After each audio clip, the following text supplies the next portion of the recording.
And I have absolutely no idea why this woman's in meetings. I don't know why she needs to be on these texts. I just don't really get it. And it makes him seem weird. I think he's doing his best to try to turn what has become a social experiment back into a warrior culture. I think the risk of them overtaking us in AI before they collapse economically is too big of a risk for us to just like cede Africa to them. I know how to shoot people. I don't know how to attack somebody's network with a virus. I mean, I can defeat somebody's computer with a sledgehammer. That's me. The age of religious warfare is over. This is the age of robotics, space exploration. We have vaccines. We have medical marvels. We're going to cure cancer, maybe. AI. I mean, like, we're moving on from this, like, I'm a Muslim, you're a Jew bullshit. I mean, it's so fucking stupid.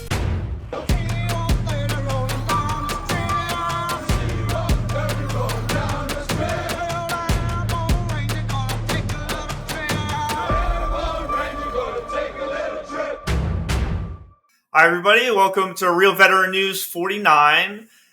This week, I'm here with Ted Kennedy, former Army Ranger, infantry, military, Army guy. How you doing, Ted? Doing good. Glad to be here. All right. Would you like to, I said a little bit, but would you like to introduce yourself more in depth, Ro? Yeah, I'm Ted, as you said. I'm the Real Veteran News old guy, curmudgeon, grumpy old conservative. Probably one of Jeff's characters, might be a puppet one day, and Cold Warrior. I have the medal. Cool. All right. I am going to try to find someone older than you, but currently I think you're probably I was actually thinking about it. I think you have the most like military experience. Like Mark also stayed in a really long time in the Navy, but got out. And everyone else, mostly, I was thinking about all the other people. It's like we did our time in the military one way or another. We ended up getting out. So we didn't do too much time, but Ted's got a lot of time in the military, a lot of time with the government. So that's all good to have your perspective. All right. So this week, topics, we're just going to go through the topics. It's just him and me. It's going to be, all the Hegseth bullshit and kind of like the gossip and like all the TV talking points and all that on Hegseth and the DOD there. Then we'll talk about the State Department, Rubio under Trump. They're planning to do a lot of cuts to the State Department, a reorg of the State Department. So we'll talk about that. And at the end, we want to talk about the Iran policy because it's like Israel's trying to push us into attacking Iran. Trump's trying to negotiate with Iran, but he's also saying he's willing to attack them. And it's got there's this like spicy policy disagreement inside the DOD right now. And it's a lot of interesting to talk about, potential war with Iran. And that. So we can talk about that at the end. Sound good, Ted? Sounds good. Okay, cool. All right. So we're going to start with Pete Hegseth, Secretary of Defense, all of that. Do you want to start or do you want me to just like bring something up? No, we'll go ahead and start. We'll throw it back and forth. What are you most interested in about Pete Hegseth? To be quite honest, not that much. I mean, I'm waiting to see where it all goes. I'm a conservative, so I don't. Critical thinker, not an emotional thinker. So when I read a headline while I'm sitting on the toilet with my iPhone, I don't immediately shit myself. I'll read several articles. I'll look for pieces that verify what I've read. I'll think about it. I'll look at it from different angles. So with him, I think a lot of what's going on with him right now is he's being attacked more because he works for Trump than because he sent his wife a weather report about Yemen. Or him and Vance, who are two young guys who text each other, put down Europe and their inability to defend themselves, which is nothing new, or the fact that we schwacked a guy leaving his girlfriend's apartment. Okay, yeah, all very sensitive intelligence, but the fact that he works for Trump, I think, is probably his biggest downfall in the eyes of a percentage of our population. All right. Well, if you've been watching my ranting about Pete Hegseth, I don't have a problem with him like in the world. Like, I mean, if he's on TV or what, I don't really care. As Secretary of Defense, I don't think his behavior was good in the past. I don't think he's treated women very well. I don't really like his style. And I also don't like personally how he wears like the warrior brand and the warrior ethos. But he didn't really do any hardcore stuff in the military from what I can tell of his deployments. But We can get into that a little bit. So that's where I'm coming from. But Mhm. just let's focus in on Signalgate, because that's like, the big thing or whatever like that. Which is, the story's evolved a little bit. The tariffs kind of pushed it out, and then now it's back. But we all know the original Signalgate was the reporter got added. He put some stuff out there about the Yemen strike, whatever. But really, there's like this pattern of them using Signal, which kind of like opened the can of worms, and then all the people started like getting more interested in like, what's he doing with Signal. So after the tariffs, the New York Times came back and said, okay, well, we have reports that he's using Signal also to talk to his wife and his brother and his lawyer and these other people, basically telling them the same things. And his wife, I mean, you downplayed it or whatever. He's also taking his wife into very high level meetings with military people from other countries where classified stuff is being talked about, and she doesn't have a clearance, to the best of my knowledge. And I have absolutely no idea why this woman's in meetings. I don't know why she needs to be on these texts. I just don't really get it. And it makes him seem weird. I mean, to me, it's just weird to be sending your woman operational details. I mean, like, shouldn't you be doing something else? Like, why does she need to know? I don't really get it. And I think, honestly, it'll probably blow up more. They're saying there's a lot of stories about him that are about to come out. And then the last thing I'll bring up on Signalgate is they're saying that he had a dirty line, like an unsecured line, installed into his office, which is a skiff, not supposed to have that kind of uncontrolled access to the internet or whatever in there, because it's like a security vulnerability. But he basically overrode the security because he wanted Signal. You can put it on your computer too. It doesn't just have to be on your cell phone. He's probably using it on his cell phone too, but like, he wants to like use Signal. He obviously trusts it enough to use it like this. And so now they're saying he's basically compromising security within his office in the Pentagon and blah, blah, blah. All right. So like, more Signal stuff might come out, but they're definitely like trying to like hold on to this Signal, his enemies, the Democrats, whatever. Do you have anything else on the more recent Signal stuff, like the dirty line and his wife and his wife in the meetings? Like, what do you think about all With regards to wife in the meetings, I'll speak on that. I mean, I've been present for the wives of senior political officials doing the same thing, and seen Secret Service threaten to take phones away from soldiers because they pulled them out to get pictures. And it's like, okay. I mean, I'm not going to drag out things from the past to defend what's happening now. I don't know all the details. As I said at the beginning, Pete Hegseth, either way, I mean, okay, we'll wait and see what happens. We'll wait and see what the truth is versus the headline on the most liberal news media we have. I think a lot of the dirt slinging and mud throwing and shit tossing is the fact that he's an easy target. Granted, he's not making himself a less easy target. Some of the shit that he's doing is probably not real smart for his office and the level of office that he's in. But then again, our military is suffering from a morale problem. We're suffering from a recruiting problem. We're suffering from an image problem. I think he's doing his best to try to turn what has become a social experiment back into a warrior culture by exercising, by showing off the tats, shit that soldiers can relate to. Now, is it all smart for the Secretary of Defense? Probably not. But is it something that we need to fire the guy over? Probably not either. that? Okay, so you brought up the lethality stuff. Okay, so I'm dovetailing. yeah, okay. I got a bunch of notes, so it's fine. We can go whatever order. The order's not important.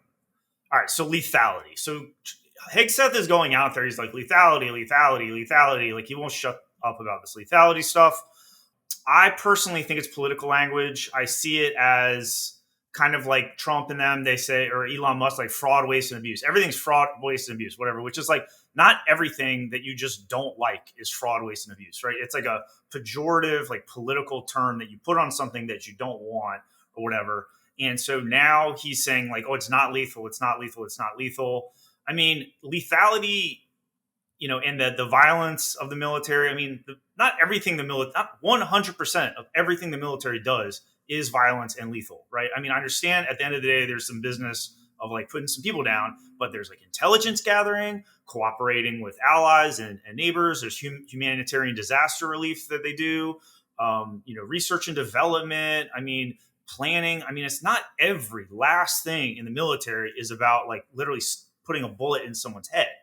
And, it's kind of just like him beating his chest like a gorilla and being like, well, I don't like this. It's not lethality. I don't like this. It's not lethality. And then like, it's like, if you object and you're like, why do we have to get rid of this? Or like whatever, he just, is just like, you're a pussy and we only care about lethality.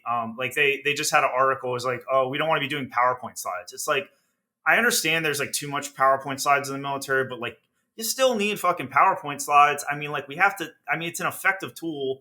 Like it's necessary for coordination. I mean, just like you're beating up PowerPoint slides. Is that why Donald Trump was elected, to like get PowerPoint slides out of the military or whatever? I mean, and I don't know. I just think it's like overdone. He's reducing the effort to like prevent civilian casualties, which, okay, I mean, I don't really care that much, but if we are doing insurgency stuff or we are whatever, the more civilians we kill, when it's really nasty or whatever like that, it really doesn't help. I mean, like, I understand civilians get killed, but like, reducing it to a degree, if you don't go overboard and the checks and balances on like the mission and everything, is like not necessarily a bad thing, because it does create terrorists, right? I mean, you kill some woman by accident, all her sons are going to spend the rest of their fucking lives trying to figure out how to kill Americans.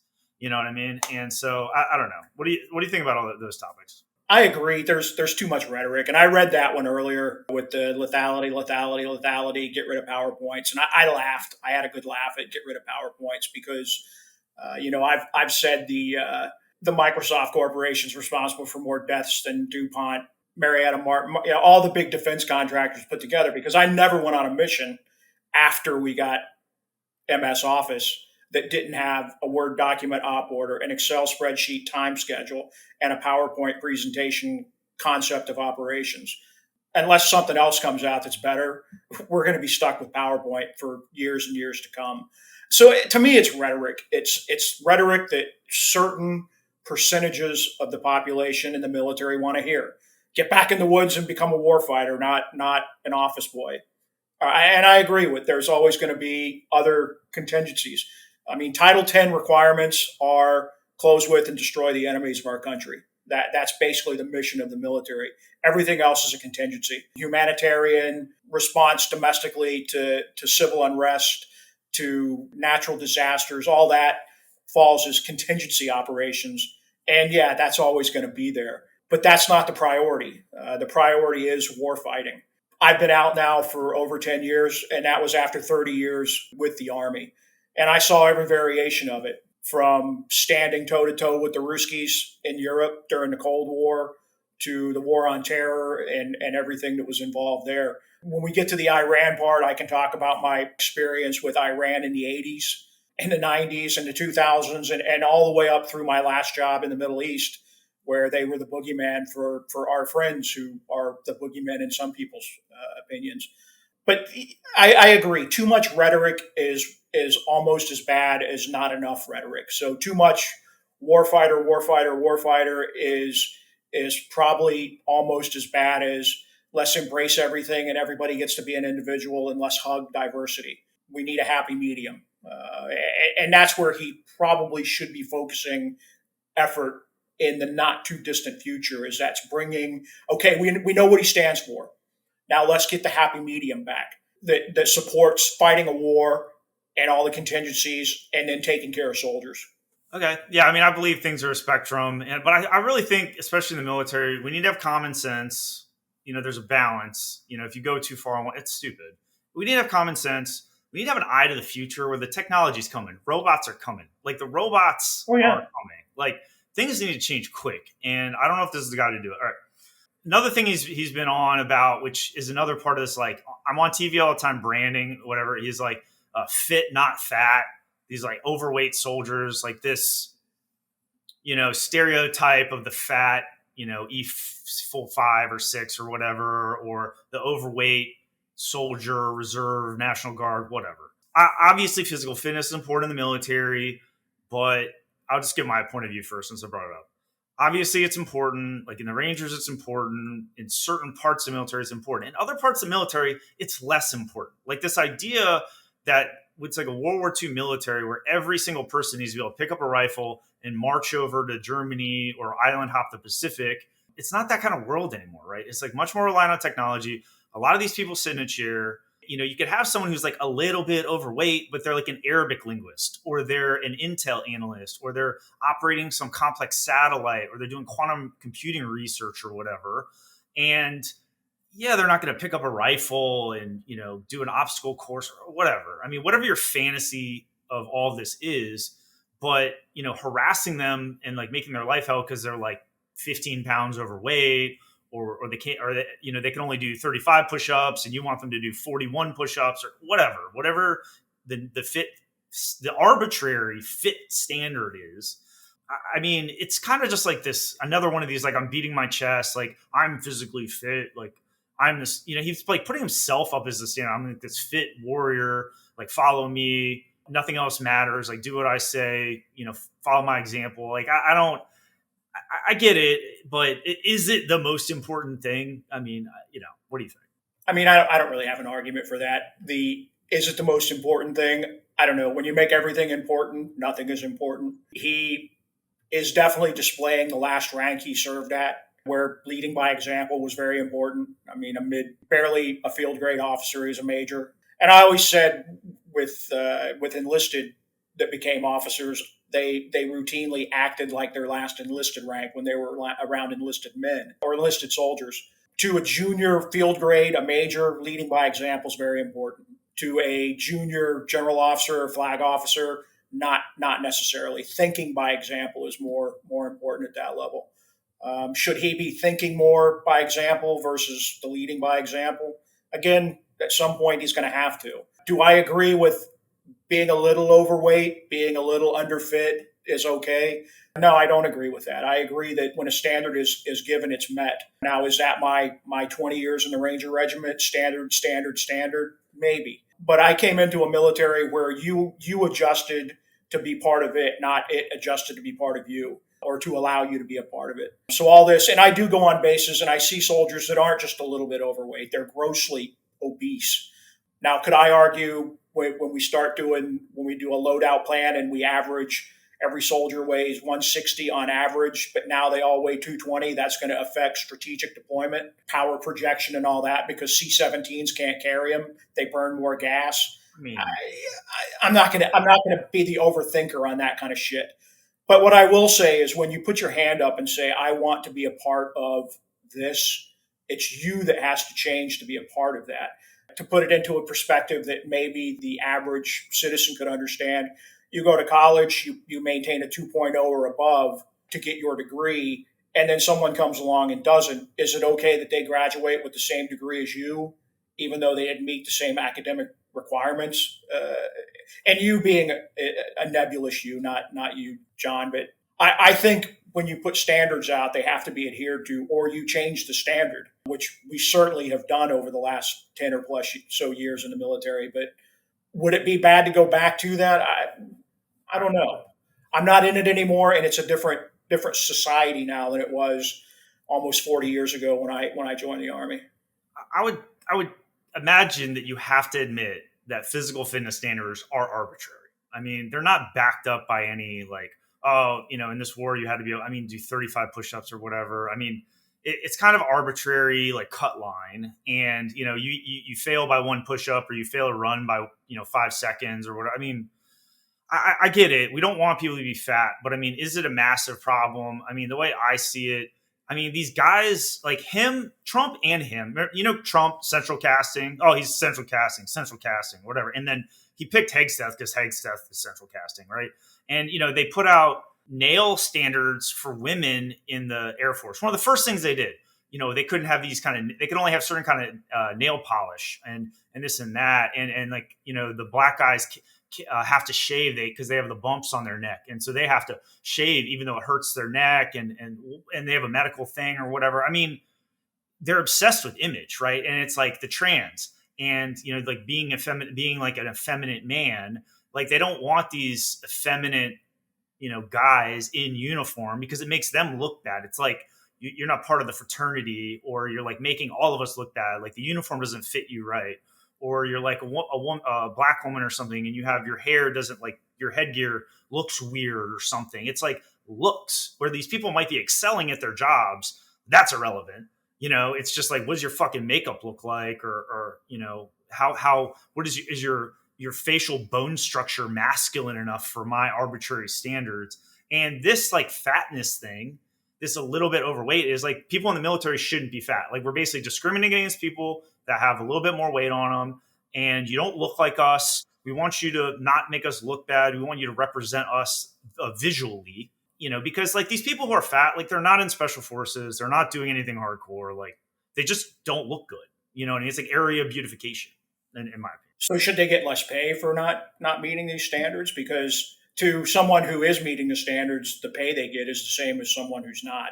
What if someone's just genetic and they can just naturally meet any physical standards? They don't have to work out ever. And then the fat person is like dieting and, they're exercising as much as they can, but they just can't lose the weight because like a woman, she's got some thyroid thing or whatever. You're gonna like take away her paycheck, where the ripped young guy who like never works out after work and doesn't even try just because he's genetically gifted because of an arbitrary physical standard. And she's doing her job and she sits in a fucking chair.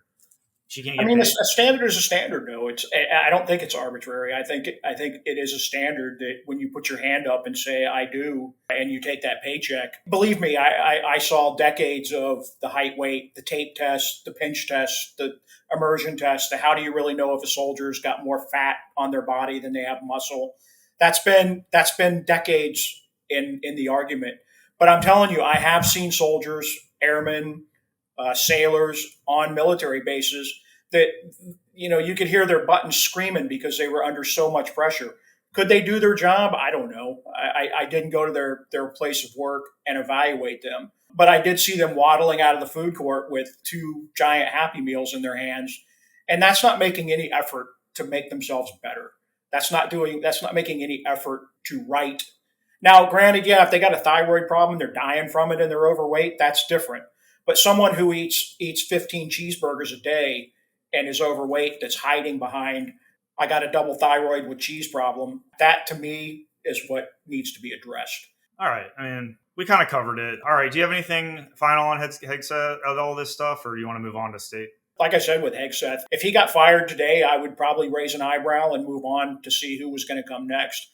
As I said, I think his number one greatest wrong right now in the eyes of those who are attacking him is he works for Trump, and he's an easy target. And if I could sit down with him and say, hey, listen to an old sergeant major there, young major, get out of the limelight and start doing your freaking job and stop worrying about being on TV and showing off your tattoos and doing push-ups for the camera and all the shit you're doing, which is drawing attention to you. And then he would fade away. He would be like every other major issue that is polarized in the media. It would just fade away over time. He's not doing anything to help himself right now. In fact, I would say he's doing more to damage his image than actually getting the job done. Would you say that he is an attention whore? Yes or no? Oh, yeah. I mean, all you have to do is freaking, like I said, when I get my morning intel briefing sitting on the toilet with my iPhone, as soon as you click, news, his name is there somewhere. Now, is that because he wants it? Probably not, because most of it's negative. But he certainly is not helping himself out of being downrange and being an easy target. All right, cool. So, State Department, obviously, Marco Rubio is Secretary of State. He's working, I guess, with Trump. I don't think he likes Doge that much, but he's kind of following this, like, let's reduce the State Department down type thing. They had leaked that they were trying to cut roughly 15% of personnel. They were thinking about cutting up to 50% of the State Department budget, but the plan just got released. And so as of right now, they're planning on cutting 700 jobs from the State Department. They're going to close 132 out of 734 offices. A lot of these are like democracy, human rights, touchy-feely stuff. They're really kind of like de-emphasizing stuff in Africa, which goes along with like the idea to revise the commands in the military where they want to put Africa back under Europe again. And we can talk about Africa, but they want to basically pull a lot of our efforts out of Africa, which is pretty hot right now. And they're talking about closing 10 embassies and 17 consulates, which isn't a huge number, but I don't know. It's a reduction in force. So, what do you think about State Department? I'm not a big fan of them. They've cost me money in the past because of their silly policies. A necessary evil, like embassies. I've had to deal with embassies all over the world. The closures doesn't bother me because a lot of countries have an embassy and a consulate for convenience, not necessarily for necessity. Every time I've ever had to go to an embassy, with the exception of to renew a passport, they've not been very helpful. And the majority of the employees I dealt with at the embassies were not American citizens. They were local hires for where we were at. So some of these jobs that are going to go away are not Americans losing their jobs. They're people in other countries, foreign citizens that work for the State Department and make good money. They make very good money for where they're at. With 700, 700 is not a big number at all when you look 700 Americans. Yeah, the total number of employees at the State Department. It's probably about 15%. State Department's not huge, obviously, but it's a lot. It's like all the touchy-feely stuff, like democracy, human rights, refugees, all that shit that they don't like. And I'm okay with that. It doesn't bother me at all. They're in charge. When the Democrats come back, they can just start it right back up again. Whatever. You're in charge, like, do it. Now, the embassies, I looked at the embassies. Most of them either seem to be really small countries or they're like kind of war countries, which it probably costs a lot to like get people in and out and to secure, like Sudan, Central African Republic, whatever. Obviously they don't care about South Sudan or I don't know, whatever. But embassies are good. The CIA needs embassies, right? The CIA is like doing their thing out of these embassies. So the consulates, I don't know. You close a consulate in France, like I don't give. Do you give a fuck? Okay, whatever. It's okay. Okay, there's two big stories I think out of this. One is the 50% budget on State Department, where you're like, we're going to really cut your budget back. In the government and the bureaucracy, like budget is everything, right? So that's like your power and whatever. So they're already very small relative to the DoD. And the DoD, the military attaches in these countries, like the Department of Defense has relationships to the generals.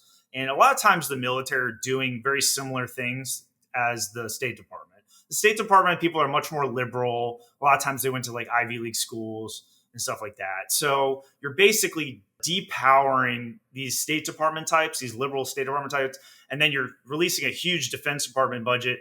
The vacuum is going to get filled by these military guys, mostly guys. And so you're basically empowering the military to do more of this like diplomacy, coordination stuff abroad. And then with Africa, like I mentioned, they're de-emphasizing Africa. I don't really agree with it because China is like trying to go in on Africa. Africa has a lot of resources. And I personally think we need to focus on China and we need everybody on our side. Like we cannot let China really get a foothold in Africa more than it already has. We need to get these African places on our way of thinking, on our side of things. Just like we need to keep Europe. I don't think South America matters as much. They're kind of like adjacent to us, so it's kind of easier to deal with them. But Africa and Europe especially, because China's going to have an advantage in Asia. So they kind of like can really compete with us in Asia. But like, there's not really any reason why China needs to be in Africa. I think we could be there. I don't think we spend a lot of money. I think there's a lot of terrorism that could come our way from Africa sooner or later, like the next 9/11, whatever. I don't really agree with this, the de-emphasizing Africa. I think we should be like dominating Africa, to be honest. Wow, that's a lot to think about. But two reasons why China's in Africa. One is minerals and control of minerals, whether it's rare earth or not so rare earth. The other is food. China can't feed itself. I was driving across Kenya by car, which is how you drive in Kenya, and I passed cornfield after wheat field. Tens of miles, hundreds of miles of cornfields and wheat fields. And then you see on the news the next day how Africans are starving. And it's like, where is all that food going? Well, it goes to China because they can get it cheaper from there than they can Iowa. Railroads, ports. China's not just in Africa. China's everywhere. I was in Costa Rica last year and I was looking out. I was sitting at a bar looking out and I asked the bartender, what's that stadium for? It was in the capital, Costa Rica. And he said, the Chinese built that for us for free. And I said, why did the Chinese build you a giant soccer stadium for free? He said, oh, they just asked us to drop Taiwan as a trading partner and make them a preferred trading partner. So we did, and they built us a soccer stadium for free. Like, yeah, they didn't do it for free. You changed your international trade relations for a soccer stadium. When you look at some of the countries in Africa through the eyes of AFRICOM, they're in billions, tens of billions of dollars worth of debt to China already. I think Angola right now is over $30 billion in debt, $20 to $30 billion. I don't remember the number. It's been a while since I cared. We can't compete there with that unless we pay off the debt. And we can't even pay off our own freaking debt right now. I mean, we could if we wanted to. And it's not, I mean. But what do we get from it? Keep them out. It's like, block them out. I think Africa will be China's undoing at some point. And I say that I was talking to an older African gentleman who was fairly well read in. And he said, I think we would be better if we were still under the British, which for an African who lived under the British as a colony to say that, and he was comparing it to China. He said, I would rather be a British colony than a Chinese colony. He said, we're crying tears of joy today for what the Chinese are doing for us, but our children will cry tears of blood in the future. And I thought, that's pretty freaking deep. And that's pretty forward thinking, because he realizes at some point all the nice things that China is doing for Africa, they're going to come back around and want their pound of flesh. And that's going to lead to another century, another decade of violence, a la the British colonialism, Portuguese, German. Insert a country that's had a colony in Africa, and you'll have a globe eventually, because everybody had colonies there. It's China's turn. I do agree that we shouldn't turn our back completely on Africa, but I haven't sat down and got the briefing lately on exactly what we're doing. I did work with a lot of different African countries, and all of them came to the table with their hand out. They wanted money. Does that make it wrong? Does that make it right? I don't know. Time will tell with Africa. All right. Yeah, I mean, it's up for debate. I mean, on the other side of things, like China could spend too much money. They don't have a lot of cash, so they could spend too much money in Africa, put a lot, like the Soviet Union, overextend themselves. Eventually, they collapse, and we win that way or something. So, like, I could see that, but I think the risk of them overtaking us in AI before they collapse economically is too big of a risk for us to just like cede Africa to them and be like, oh, they're going to spend too much money and fuck themselves over. I mean, we have to win AI, and otherwise we're super fucked, militarily and economically. I had a conversation with a friend recently about, he asked, what do I think a war with China will look like? And I said, I don't think it'll last more than a week. And he raised his eyebrows and said, well, we won't even have troops there in a week. I said, it'll be over before we get troops there, because it's going to be a satellite war. It's going to be a communications war. Who can knock out communication satellites, GPS satellites, bases that have other means of communications? We're not going to be doing a massive D-Day on the shores of Hong Kong, a la 1945. What you're saying with AI, who can defeat the other guy's technology the fastest, if it even comes to that? And I would say that's a giant if, because in my entire life, and I'm not downplaying the threat of war, I still believe in mutually assured destruction. But that is why I believe there's probably not going to be open warfare between us and China, us and Russia. I think it'll be surrogate warfare, as it's been since 48 when China became communist. I think it was 48. We really haven't. Now, North Korea, but they didn't have nuclear weapons then. Now they do. But technology, that's a different game when you knock out somebody's satellite and then deny it, or you attack with cyber, all the stuff that you know way more about than I do. I know how to shoot people. I don't know how to attack somebody's network with a virus. I mean, I can defeat somebody's computer with a sledgehammer. That's me. But so you are, with what you do, you're the future, AI, defeating networks, defeating satellites that manage networks, that facilitate global networks, et cetera, et cetera. I'm already an antique, but guys like me that fix bayonets and stick them in other guys' chests, that's kind of becoming a thing of the past. When your robot can knock out my C2 node, that's the way ahead. You and I have had conversations about blood and treasure, and how I believe that there should always be blood, because that keeps nations from going to war too quickly. It's robotic joint lubricant now. Yeah, I mean the shit you put Lithium on. ion, lithium ion blood. Yeah, what you said. Yeah, I mean it's stuff. Yeah, it's going to change war. All right, we're talking about war, so let's get on to Iran. Try to keep it tight. Let's keep the show in a reasonable length here. So, policy disagreement. Trump is talking a lot of shit, but we know he like tariffs and he talks shit sometimes. He changes his mind, whatever.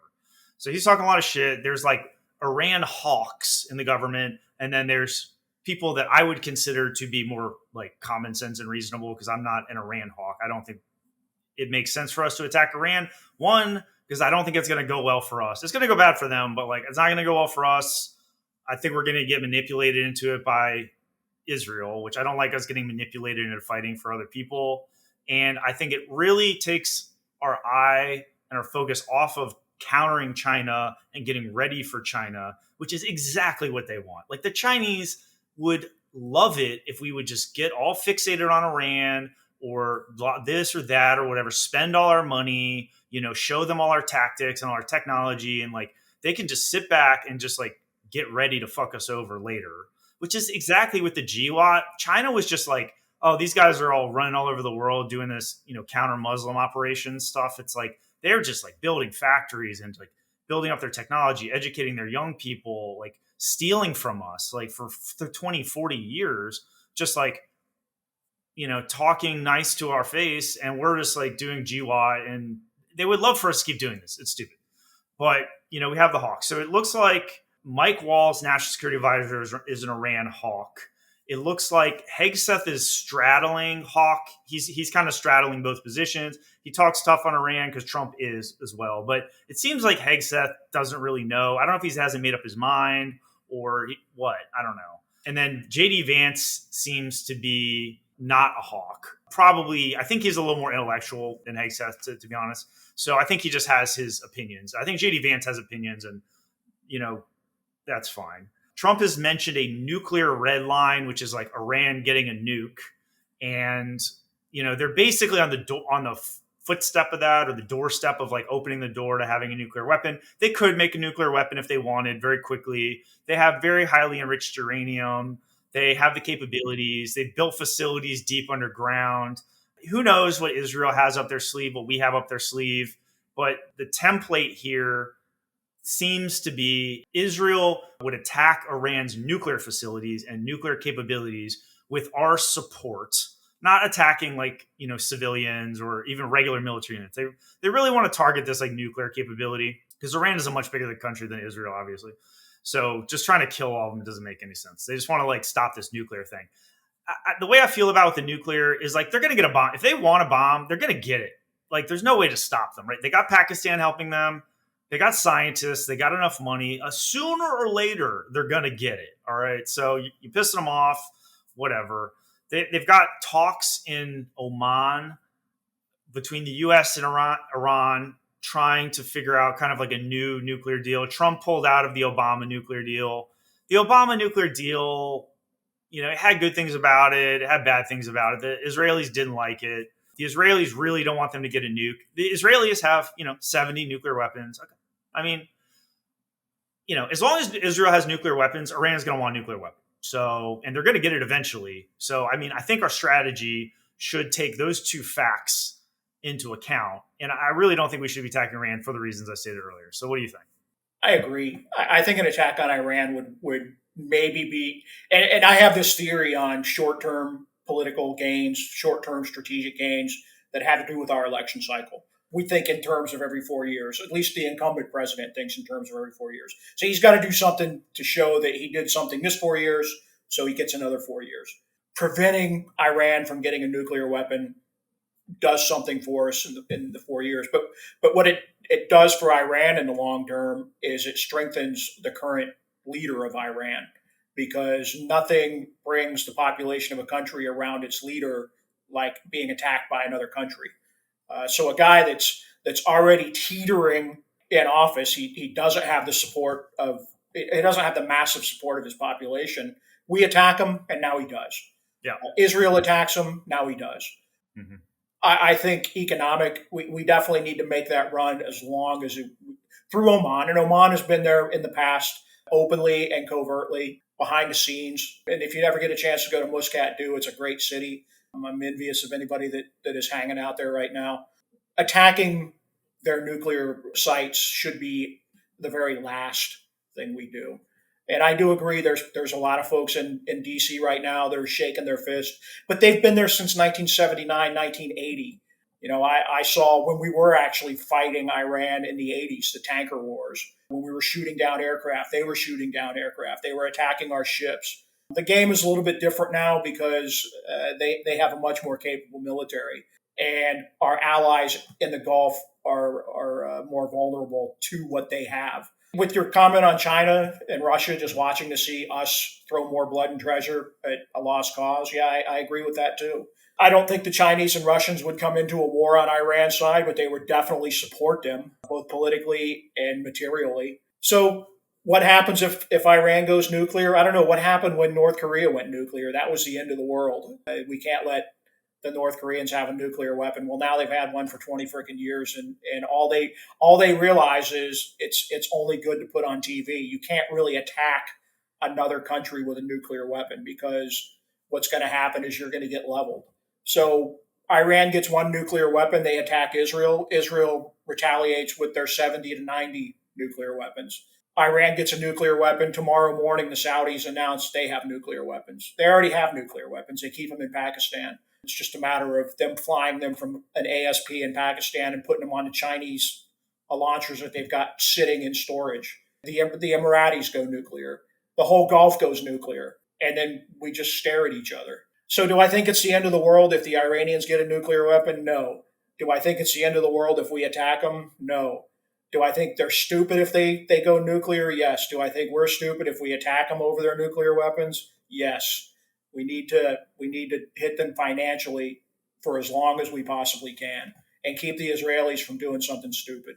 Okay. Well, so we're getting into kind of nuclear strategy here with the Iranians now and the nuclearization of the Middle East. So Israel has had nuclear weapons for a long time, secretly, whatever. Pakistan surprised everyone by... The worst kept secret in the Middle East. So Pakistan surprised everyone. They had like the first Muslim bomb, right? I mean, eventually some Muslim country, they got it for India, but they're Muslim but they're not in the Middle East proper, but they cooperate because of the shared religion and kind of like values or whatever. So the question is like, nobody wants the Middle East to be nuclearized, but it's like realistically, the Israelis started it. I mean, they're the ones that did this. Holocaust happened. They want it, right? So nuclear strategy, there's kind of like two reasons, given the fact that US, Russia, we're superpowers, or these big like countries. We just have nuclear weapons because it's like we have very sophisticated militaries and we need to have them because we're very powerful. These smaller countries, there's like two reasons why they want them. One is like prestige. They want to be part of the nuclear club. They want to be invited to the big talks. They want to be taken more seriously. They want their people to feel like they're more advanced. Like when China got the nuclear weapon, they were like, they felt more pride in their country because they were like they were a nuclear nation, right? So there's like this prestige. And then there's also like deterrence / it's called a last gasp weapon, right? So Israel is a good case for this, right? So like if the Arabs attack Israel and they start pushing them all into the sea, it's like they're going to finish the Holocaust, no more Jews, no more Jerusalem, none of that shit. The Israelis gonna be like, all right, you got us beat, but if you don't fucking stop, we're gonna shoot these nuclear weapons, and you're going down with us, right? Like, so take us down, but you're going down with us. That's why the Israelis have it. The Israelis don't have it for prestige. They don't want to like broadcast, go to nuclear conferences. They just want to be like, do not fuck with us. All right, okay, I get it, but they've kind of started this in the Middle East. The Iranians have been humiliated by the Israelis. They don't need it as a last gas weapon. No one's going to invade Iran. 60 million people. They're quite powerful. It's a huge country. Like they don't need it at last gas. They want the prestige and they want to match Israel because Israel's been humiliating them. You know what I mean? Israel has basically been threatening to nuke Iran for decades. So they want to be like, okay, fine. You're going to fucking nuke us. We're going to nuke you, back or whatever. I don't think Israel, like the whole like Iran can't have a bomb is like the idea of Iranian first strike, where they would strike Israel or do through a container ship do terrorism in the United States or Europe or whatever. I don't see that as possible. I see it. They want to be on the same playing field as Israel. And I think if they shot a missile towards Israel, it wouldn't even get there. I mean, they would literally tip their hand and they wouldn't get, the nuke wouldn't make it. So that's how I see it. So I personally don't think an Iranian bomb is that big of a deal. And I think that they're going to get it one way or another anyway.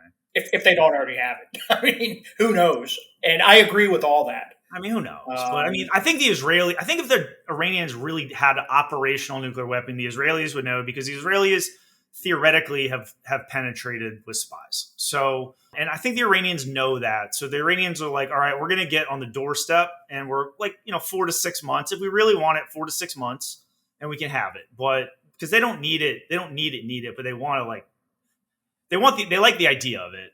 I guess you could put it like that, right? Well, I mean, you have to test it. Once you test it and it goes off, and all the sensors and the satellites and everything say, oh yeah, that was a legitimate boom. They have it. And you have to test them every now and again just to show that you still have them. You didn't use your last one during your last test. Hence North Korea having a nuclear test every now and again. Or behind closed doors diplomacy is we won't do any more testing, but we want some money, which keeps us in power. But I agree with all that. And the mentality in that region, and I haven't worked as much with the Persian mentality as the Arab mentality, but it's pretty damn similar.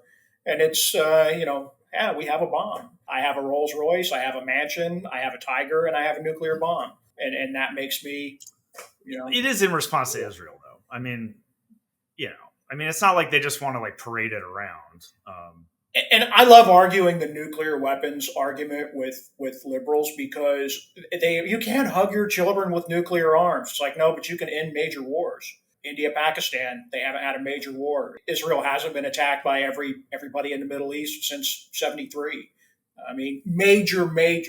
Oh, yes, they have. There were 6 guys that came across the border last week. I'm like, no, I'm talking about 600,000 soldiers attacking Israel. I'm talking about massive wars between Pakistan and India, Western Europe and Eastern Europe. And, just 1945 forward, we have had wars. Yes, we've had terrible wars, but we have not had wars that involved, tens of millions of combatants killing each other wholesale. So mutually assured destruction is still feasible. And I agree. I mean, everybody wouldn't want a nuclear weapon in the Middle East if Israel didn't have them, because it's almost like having a big brother that can kick the shit out of everybody.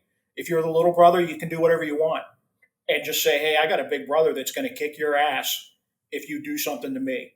Hence terrorism, and why terrorism has become the method of choice in that region to respond to Israel. Okay, last Iran thing on this is to get away from the nuclear weapons is my belief.